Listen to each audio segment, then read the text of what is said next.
আসসালামু আলাইকুম দর্শক, দেখেন আমি এই মুহূর্তে ধান হাঁটতে আইছিলাম, ঠিক আছে।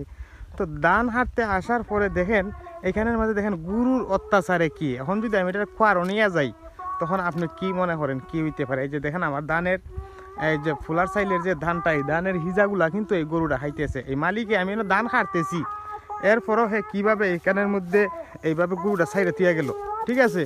এটা কি তার ইনসাবের মানে মানুষে কি কইলে পরে যে মানুষ শুধরাইব একমাত্র আল্লাহ পাক ছাড়া আর কেউ জানে না। দেখেন এই অবস্থাটা দেখেন, দেখেন দেখেন এই গরু কীভাবে আমার ধানটা খাইতেছে, দেখছেন? দেখেন খালি হিজাটা দূরে দূরে নিয়ে নিয়ে হ্যাঁ খাইতেছে। তো এখন আমি এটা খোয়ার নিয়ে যাম, আর কী করবো এখন চাই।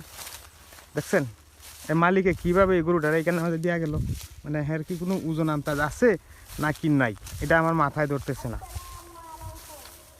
মানুষের ইনসাফ বিচার একেবারেই নাই। দেখেন